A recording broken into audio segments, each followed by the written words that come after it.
सड़ी गली व्यवस्था के खिलाफ एक खोजी पत्रकार की सत्ता से बगावत देखना चाहते हैं तो हमारे चैनल को लाइक, सब्सक्राइब और शेयर करना न भूलें।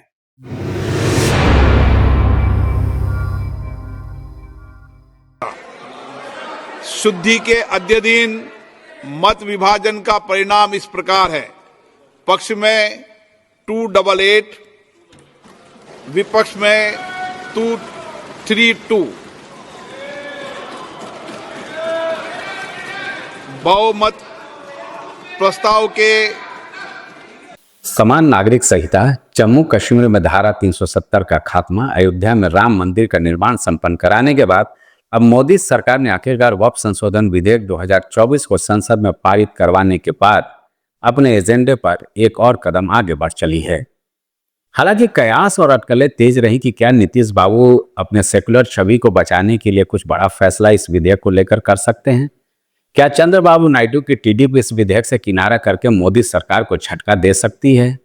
सारे कयास और अटकलें धरी की धरी रह गईं और आखिरकार लोकसभा में वक्फ संशोधन विधेयक 2024 पर कुल करीब 14 घंटे के बहस के बाद विधेयक को मंजूरी दे दी गई और राज्यसभा में भी करीब 6 घंटे के चर्चा के बाद विधेयक को पारित कर दिया गया। अब विधेयक राष्ट्रपति के पास भेजा जाएगा, वहां से सहमति मिलने के बाद नए वक्फ कानून को पूरे देश में लागू कर दिया जाएगा। इस विधेयक को लेकर पूरे देश में जो माहौल साफ तौर पर दिख रहा था कि कहीं कोई बड़ा धरना प्रदर्शन का दौर ना शुरू हो जाए, कहीं कोई बड़ी घटना ना घट जाए, कोई बड़ा सियासी फेरबदल ना हो जाए, लेकिन ऐसा कुछ भी देखने को नहीं मिला। हाँ, तस्वीरें इस बात की जरूर आई कि पसमानदा समाज के मुस्लिम भाई और मुस्लिम बहनें मोदी जी के इस विधेयक को लेकर स्वागत करते हुए नजर आए। जगह जगह मिठाइयाँ बांटी गई, कहीं आतिशबाजी का भी दौर जारी रहा। मध्य प्रदेश और तमाम जगहों से ऐसी तस्वीरें देखने को मिलेगी। नमस्कार दोस्तों, मैं हूं संजय राजन, लेकर आया हूं हिंदुस्तान न्यूज पर आपका पसंदीदा कार्यक्रम मुद्दे की बात राजन के साथ। आप सभी दर्शकों का इस कार्यक्रम में बहुत बहुत स्वागत है।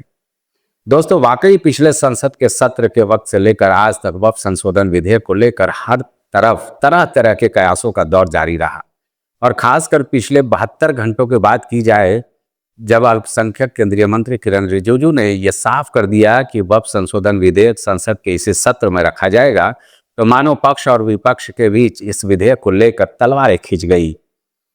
सत्ता पक्ष इस विधेयक को जरूरतमंद गरीब मुसलमानों का हितैषी बताने में जुटा रहा, तो वहीं विधेयक का विरोध करने वाले लगातार केंद्र की मोदी सरकार के मंशा पर सवाल खड़े करते नजर आए। कई मुस्लिम संगठन, चाहे वो मुस्लिम पर्सनल लॉ बोर्ड हो या तमाम ऐसी तंजीमें थीं, जिन्होंने इस वक्फ संशोधन विधेयक का जमकर खिलाफत किया।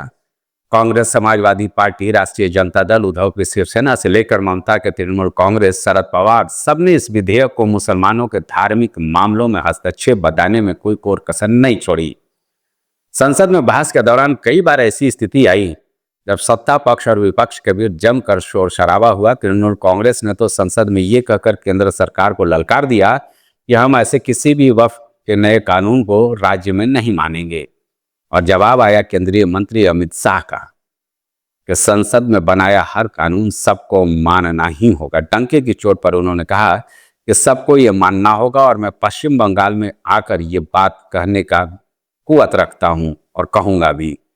लगे हाथों अमित शाह ने 2026 के पश्चिम बंगाल में होने वाले चुनाव को लेकर यह भी ऐलान कर दिया कि भारतीय जनता पार्टी इस बार सबसे ज्यादा सीटें जीत कर आएगी। भारतीय जनता पार्टी इस चुनाव को लेकर के, पश्चिम बंगाल के चुनाव को लेकर के अमित शाह ने जो ऐलान किया, तो वाकई संसद में बैठे हुए जितने भी एनडीए के सांसद थे, उन्होंने मेज थपथपाकर इस बात का स्वागत किया।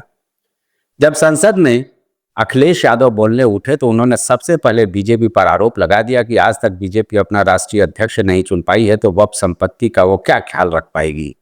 अखिलेश ने चुटकी ले ली कि 75 साल वाले मामले में एक्सटेंशन के लिए तो कहीं संघ कार्यालय में गुपचुप दौरा प्रधानमंत्री नरेंद्र मोदी का नहीं हुआ, लेकिन यहां भी तपाक से जवाब मिला अमित शाह का।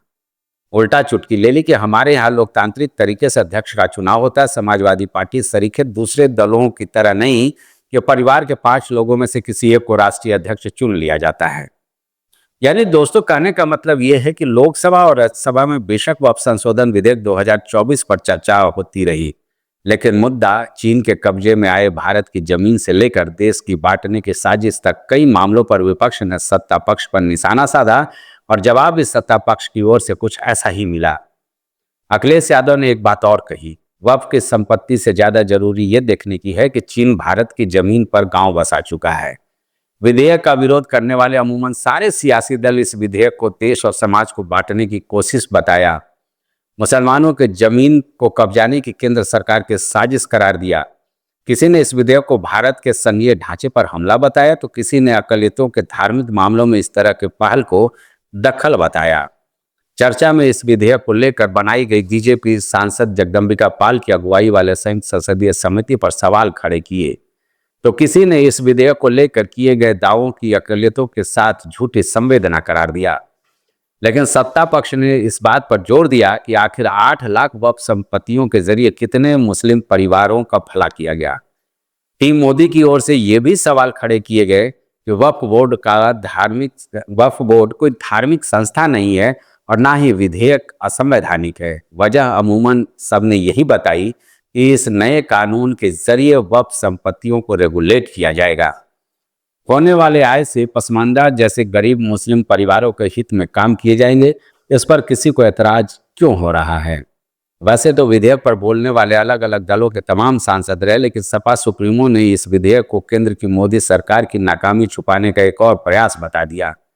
उदाहरण भी दिया, नाकामी नोटबंदी की, नाकामी बेरोजगारी दूर करने की, नाकामी महंगाई रोकने की, नाकामी गोद लिए गांवों की, नाकामी नदियों की सफाई की।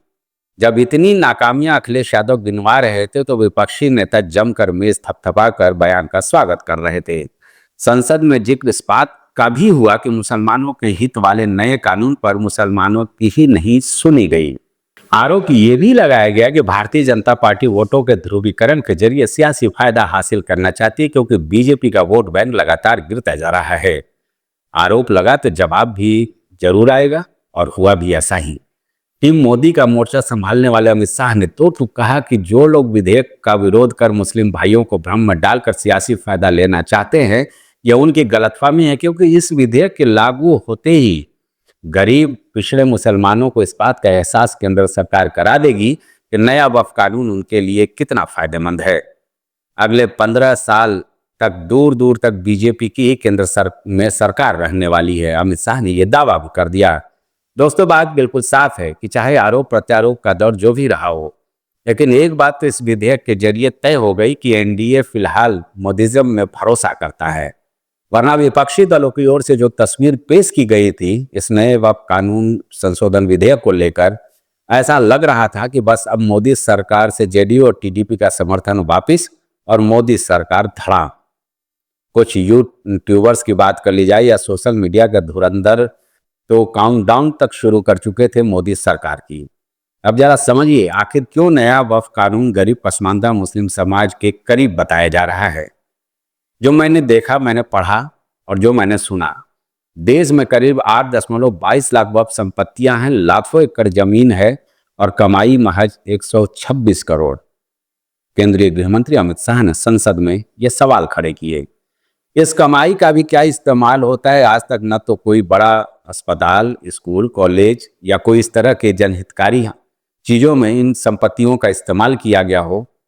ये निश्चित तौर पर आश्चर्य का विषय है। हमने सुना कि गरीब जरूरतमंद मुस्लिम युवाओं की बेहतरीन शिक्षा के लिए कोई वजीफे जैसे स्कॉलरशिप या फिर पढ़ाई लिखाई के लिए कोई आर्थिक सहयोग जैसी योजना इस वक्फ संपत्तियों से नहीं चलाई जा रही है।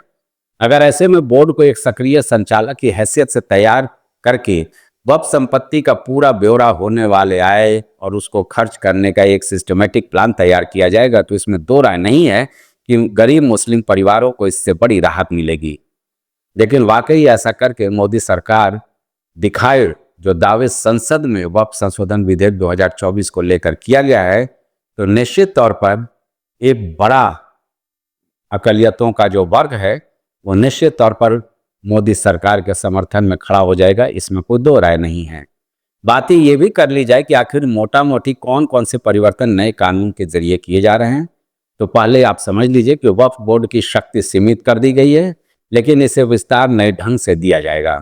अब बोर्ड में 2 गैर मुस्लिम सदस्यों को भी शामिल किया जाएगा। वक्फ के किसी भी सरकारी संपत्ति के दावे की जांच होगी। इस्तेमाल आधार पर अब कोई संपत्ति वक्फ घोषित नहीं की जा सकेगी। इसके अलावा वक्फ संपत्ति का रजिस्ट्रेशन अनिवार्य कर दिया गया है, जिसे 6 माह के भीतर अपलोड भी करना होगा। पोर्टल पर पूरा ब्यौरा होगा। विवाद को लेकर वक्फ ट्रिब्यूनल का फैसला आखिरी नहीं माना जाएगा, बल्कि अब सिविल, रेवेन्यू और हाई कोर्ट में इस फैसले को चुनौती भी दी जा सकेगी।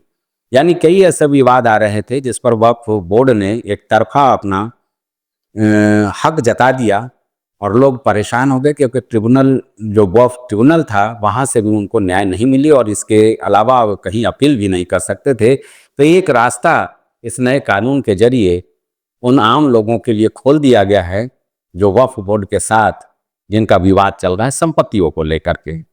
एक और बड़ा परिवर्तन है, सर्वेक्षण का अधिकार जिलाधिकारी के ऊपर किसी भी अधिकारी के पास होगा। यानी दोस्तों, कुल मिलाकर अब ये तो तय है कि वक्फ संपत्तियों का बंदरबाट और औने पौने दामों में खरीद बिक्री का जो खेल पूरे देश में चल रहा था, अब उस पर रोक लगना तय है।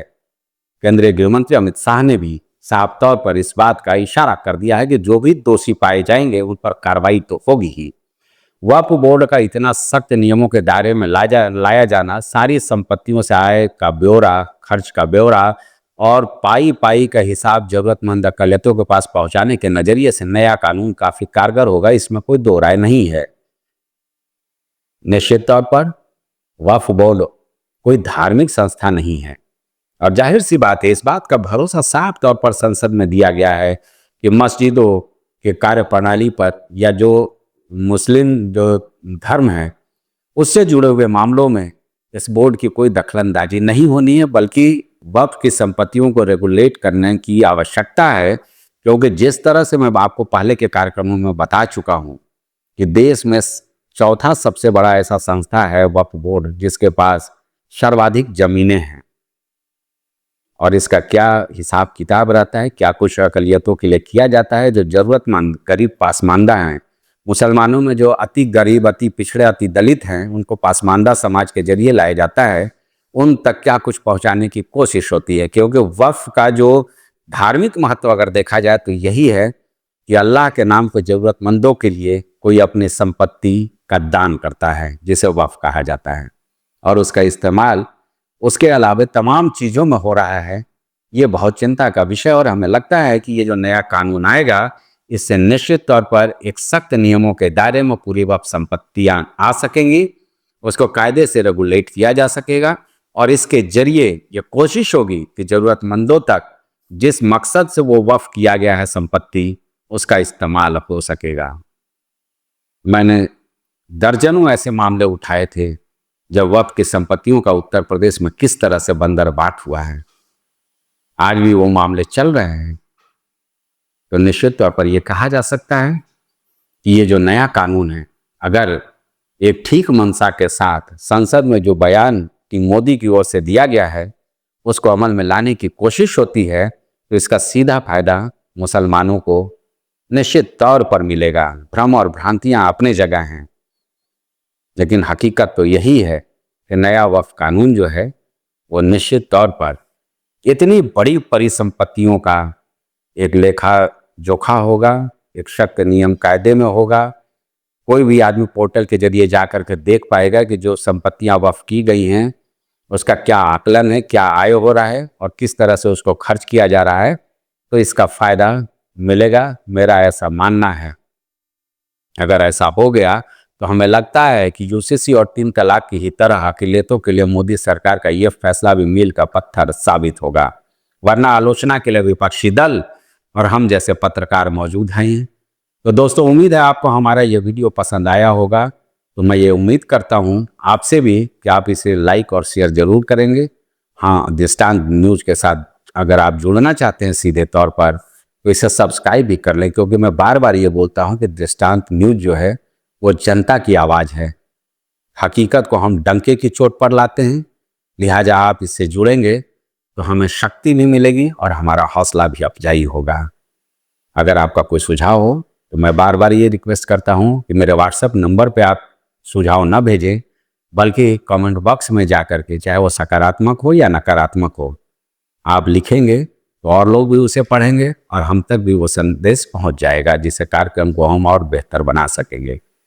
फिलहाल मुझे दीजिए इजाजत, कुछ और मुद्दों के साथ आपसे मुलाकात होगी। नमस्कार।